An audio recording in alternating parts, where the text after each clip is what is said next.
Hello everyone, welcome back to another video, and today we're going to be taking a look at another Wayside Works locomotive. If you haven't guessed already, Wayside Works seems to be doing this thing called a backlog month, pretty much where all the locomotives that he's had stored, that he's been working on, are now being finished, and the recent videos I've done on locomotives are pretty much the locomotives that have just been done and were part of the backlog. I can assure you there is a lot more to come, as this is only the third or fourth video that I've produced over the past weeks, and I can tell you now there is a lot more to come. But anyway, we're going to focus on this locomotive in particular, called the Seaham locomotive, Seaham No. 18. I don't know much about it. It's obviously some sort of dock shunting engine or quarry engine. I don't really know. All I know is that it looks absolutely cute. The model itself is done to a very high standard, as pretty much what you can expect from Wayside Works these days. It's just look at it. It's fantastic. It's a fantastic little industrial locomotive. And yeah, the liveries that you see in front of you are the liveries that you get in the pack. So you get this one locomotive, number 18, throughout its entire life, apart from this one. This one is called a Lewin one. It's a fictional livery. Not quite sure. I'm just not quite sure about that. But anyway, so yeah, this livery is number 18 when it started its life. This one is during the 1960s, so it's sort of run down, beaten. It's really had a hard life with all the grime and stuff like that. And then you got the preservation. Yeah, which is pretty much, I believe, what it is currently in now, I think. I'll probably be corrected in the comments, so please let me know. But either way, it looks fantastic. It's a sweet looking engine, but yeah, as I said before, it's a superb looking model. Textures are on point as always. Let's take one of them for a spin. So I'll plonk one down and I'll see you in just a second. So yes, here we are. It's the one I've chosen to drive. It's the preserved version of number 18 with some very lovely coaches from LSD. These are the four-wheeled coaches that you can get from Wayside Works. He pretty much does a lot of other carriages, but I've shown these off before in many of the reviews I've done with some of the Wayside locomotives, but they are fantastic. They're superb. The sounds on them are really good as well. I would say they're better than Matrix, and not quite. How do I put this? Not quite Armstrong Powerhouse standard, but they've earned a lot of respect from me, because they're lovely, they're quaint, and they're just a very good model, and they sound fantastic, and they pretty much fit with any smallish looking locomotive, and they're quite a home here as well on the Lavender line. Anyway, enough waffling on. We'll take this down the line and back, and then we'll draw the video to an end. Alright. So what we got when we hop in the cab. So you got your usual driver's view. You've got your head out, fireman's side, head out. Rod view, which is a favourite of mine, but with this one, I probably would have liked it like the others, so you can look around at the wheels and probably had the camera a bit further out. But then again, it is quite a good viewpoint from where it is now. But that's just my personal opinion. And obviously you've got the other side and back in the cab. So let's have a look at the cab. We've got the usual setup. You can tell this engine wasn't built nor designed for passenger work. Just a little humble quarry or dockyard shunter, as it only has a handbrake there. And that is the only way you're going to stop this locomotive, so this is going to be interesting when I get to the end of the line. So, oh, whistles, yes. My favourite bit with Wayside Works locomotives, because he does really do a good job. So let's do the V key first.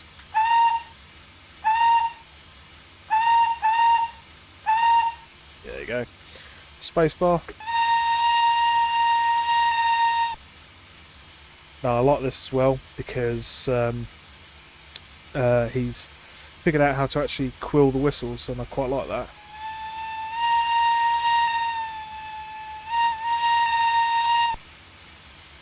So that's top marks from me. Anyway, let's trundle up and down the line.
So yeah, the reason why everything's changed, guys, is at the end of the Seaham 18 video, I forgot to unmute my microphone, which is a practice which I do for making these videos. Um, so yeah, you pretty much just missed out the whole thing about me waffling on about how fantastic this locomotive is. So I thought I'd quickly just make another piece just to bolt on to the existing video. So yeah, what do I think of it? It's fantastic. It's a quirky little machine. Just looking at it, it's just a sweet little loco. The linkages, like the drain for the drain cocks, the reversing linkage, and the brake rigging, all animated. The locomotive itself is done to a very high standard in terms of textures and modelling. It's a fun little thing to drive. As you can probably tell, it's not really built for going down a half a mile of straight track. So it's just a little humble dockyard shunter, or a little whatever you want it, really, a colliery engine, ironworks engine. It's fantastic. It's superb. It's just a fun little thing to drive. The fact it's got steam chest as well just finishes it off nicely. But I'd say these locomotives are on par with Caledonia Works locomotives. That they're done to a very high standard, and Wayside Works will always remain a very much a fan favourite with myself, and I hope with you guys. So yeah, that's pretty much all I was saying at the end of that that little clip. But anyway, thank you guys for watching. Hope you enjoyed the video. If you did, please leave a like. If you want to see more of my content, please subscribe, and also thank you to everyone who has already subscribed. Thank you for supporting me and the channel. It does mean quite a lot. I did start putting out posts on the community page, so keep your eyes peeled for that. Just little polls, pictures and images, little bits and pieces here and there. I did put out one, I think last week, saying if anyone wants to see me do a live video, and I'm very grateful for the fact that some of you got back to me on that one, so thank you. It shows that some of you are interested. But yeah, I probably will do a live stream at some point. Just need a reason to, or some DLC or a game to do it. I might do anything really. I might do train sim, I might do truck sim, because I've got loads of games that I do want to show you and put on this channel. But yeah, again, I've waffled on too much, so once again, please subscribe to the channel, leave me a comment, and leave me a like if you enjoyed the video. I shall catch you in the next one. Thanks a lot. See you later. Bye.